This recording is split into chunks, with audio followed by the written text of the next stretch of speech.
എൻ്റെ വീഡിയോ എല്ലാവരും കണ്ടിട്ടുണ്ടാവും. അപ്പോൾ എൻ്റെ വണ്ടിയാണിത്. ഇതിൽ ഞാൻ ചെയ്തേക്കണ ചെറിയ ചെറിയ സൂത്രപ്പണികൾ. അപ്പോൾ അത് എന്തൊക്കെയാണെന്ന് ഒന്ന് കാണിച്ചു തരാം. അതാണ് വീഡിയോ. അപ്പോൾ നമ്മൾ ഏറ്റവും ആദ്യമായിട്ട് നമ്മുടെ ഈ വണ്ടിയിൽ റിറ്റ്സിൻ്റെ ഒരു RPM മീറ്റർ പിടിപ്പിച്ചിട്ടുണ്ട്. അതൊന്ന് കാണിച്ചു തരാവേ. അപ്പോൾ ഈ റിറ്റ്സിൻ്റെ ഒരു RPM മീറ്റർ ഇതിൽ പിടിപ്പിച്ചിട്ടുണ്ട്. അപ്പോൾ അതാണ് ആദ്യമായിട്ട് ഒന്ന് ചെയ്തേക്കുന്ന കാര്യം. പിന്നെ അടുത്തടുത്ത കാര്യങ്ങൾ ഇപ്പോൾ പറയാം. നമ്മൾ പിന്നെ ഫ്രണ്ടിൽ ചെയ്തേക്കണമെന്ന് പറഞ്ഞാൽ ബമ്പറിനടിയിൽ i20യുടെ ബമ്പർ ലിപ്പ് ഇത് ഫിറ്റ് ചെയ്തപ്പോൾ തന്നെ വണ്ടിക്ക് ഒരു പ്രത്യേക ലുക്ക് ഉണ്ട്. ഇത് നമ്മൾ ചെയ്തിട്ടുണ്ട്. പിന്നെ ഈ ഡ്രില്ല്, ഈ ഒരു ഐറ്റം ഞാൻ ഏറ്റവും ആദ്യം ചെയ്തതാണ്. വണ്ടി മേടിച്ച ഫസ്റ്റ് സമയത്ത് ചെയ്തതാണ്. അപ്പോൾ ഈ ഒരു മെറ്റീരിയൽ ഇപ്പോൾ മേടിക്കാൻ കിട്ടുന്നില്ല. ഇത് ഞാൻ പ്രത്യേകം ചെയ്തു. പിന്നെ ഈ സുസുക്കിയുടെ ഞാനിത് പ്രത്യേകം അതെടുത്ത് ചെയ്തു. അതിലൊരു കളറൊക്കെ ചെയ്തിട്ടുണ്ട്.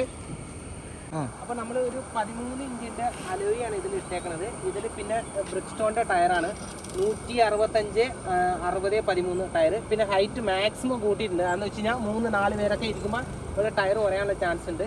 പിന്നെ ഈ മട്ട്ലാപ്പ് എന്ന് പറഞ്ഞു കഴിഞ്ഞാൽ നമ്മൾ മറ്റേ സ്വിഫ്റ്റ് ഡിസയറിൻ്റെ ചെറിയ ഡിക്കിയുടെ മട്ട്ലാപ്പാണ് പിടിപ്പിച്ചേക്കുന്നത്. ഇത് നല്ല ചേർക്കയാണ്. ബാക്കും ഓക്കെയാണ്, ഫ്രണ്ടും അവിടെ ഓക്കെയാണ്.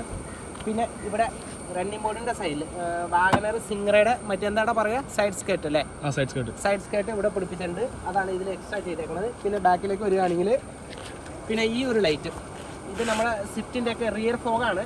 ഇത് ഞാൻ പ്രത്യേകം ഇവിടെ ബമ്പർ കട്ട് ചെയ്തിട്ട് ഇവിടെ പ്രത്യേകം എടുത്ത് പിടിപ്പിച്ചിട്ടുണ്ട്. അങ്ങനെ ഒരു സംഭവം ചെയ്തിട്ടുണ്ട്. പിന്നെ ഇത് നമ്മുടെ സൂത്രപ്പണിയാണ്, ഒരു ഭംഗിക്ക് വേണ്ടി ചെയ്തതാണ്. ഇത് വേറെ ഒന്നുമല്ല, നമ്മുടെ പഴയ സീറ്റ് ബെൽറ്റ് എടുത്ത് കട്ട് ചെയ്ത് എഡിറ്റ് ചെയ്ത് പിടിപ്പിച്ചേക്കണയാണ്. ഓക്കെ, ഫ്യൂലിൻ്റെ കീ സിലിണ്ടർ ഒഴിവാക്കിയിട്ട് ഞാനിവിടെ കേബിൾ വഴി ഓപ്പൺ ചെയ്യുന്ന രീതിയിലാക്കിയിട്ടുണ്ട്. അത് തുറന്നപ്പോൾ നമുക്ക് ഇവിടെ കേബിൾ വഴി ഓപ്പൺ ചെയ്യാൻ പറ്റും. അതൊരു ഭയങ്കര ഒരു സംഭവമാണ്. എന്താ വെച്ചാൽ നമുക്ക് ഓരോ പ്രാവശ്യം പുറത്തേക്ക് ഇറങ്ങി ഇത് താക്കോലിട്ട് തുറക്കണം. അപ്പോൾ അതാകുമ്പോൾ നമുക്ക് കേബിൾ വഴി അവിടെ നിന്ന് തുറക്കാം. അത് നല്ലൊരു ഉപകാരമാണ്. പിന്നെ നമ്മൾ ഇതിൽ പ്രത്യേകം ചെയ്തേക്കുന്നത്, പ്രത്യേകം എന്നല്ല എല്ലാവരും ചെയ്യുന്ന ഒരു കാര്യമാണ്, പവർ ബ്രേക്ക് ചെയ്തിട്ടുണ്ട്.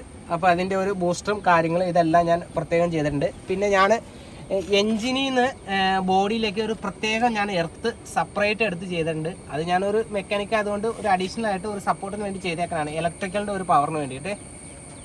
ഞാൻ പിന്നെ ഇതിൽ സെന്നിൻ്റെ പവർ സ്റ്റിയറിംഗ് കയറ്റിയിട്ടുണ്ട്. സെന്നിൻ്റെ പവർ സ്റ്റിയറിംഗ് ഞാൻ ഇതിൽ കയറ്റിയിട്ടുണ്ട്. അത് ഞാൻ സ്വന്തമാണ് പിടിപ്പിച്ചത്. യൂട്യൂബിലൊക്കെ നോക്കിയിട്ട് സ്വന്തമായിട്ടാണ് ചെയ്തത്. അങ്ങനെ ഒരു കാര്യം കൂടി ചെയ്തിട്ടുണ്ട്. പിന്നെ ഇതിൻ്റെ ഒരു സൗണ്ട് സിസ്റ്റം അതും കൂടി ഞാൻ പരിചയപ്പെടുത്താം. ഈ വണ്ടിയുടെ സൗണ്ട് സിസ്റ്റം അതൊന്നും പറയാനില്ല. ഇതിൻ്റെ സൗണ്ട് സിസ്റ്റം എന്ന് പറഞ്ഞാൽ ഒരു ഭയങ്കര സംഭവമാണ്. ഇവിടെ 2 ഓവൽ സ്പീക്കർ ഉണ്ട്, ഫ്രണ്ട് 2 ഡോറിലും ഓവൽ സ്പീക്കർ ഉണ്ട്. പിന്നെ ഈ സ്പീക്കർ ഉള്ളത് കൊണ്ട് തന്നെ ഇത് താഴത്തേക്ക് ഇറങ്ങി പോരാൻ വേണ്ടി ഞാൻ പ്രത്യേകമായിട്ട് ഇതിൽ ചെയ്തതാണ്. ഇത് നമ്മുടെ ഒരു കൂട്ടുകാരൻ പറഞ്ഞു തന്ന ഐഡിയ ആണ്, ഇതിൽ ചെയ്തിട്ടുണ്ട്. പിന്നെ ഇത് സോണിയുടെ സബ്ബാണ്, എനിക്ക് തോന്നണ 14 ഇഞ്ചാന്ന് തോന്നും. പിന്നെ ഇതിൻ്റെ പുറകിൽ ആംപ്ലിഫയർ ഇവിടെ ഉണ്ട്. അപ്പോൾ ഇത് കാണിച്ചു തരാം. അപ്പോൾ ഇതിൻ്റെ സൗണ്ട് സിസ്റ്റം ഞാനിപ്പോൾ കാണിച്ചു തരാം. അടിപൊളിയ സിസ്റ്റമാണിത്.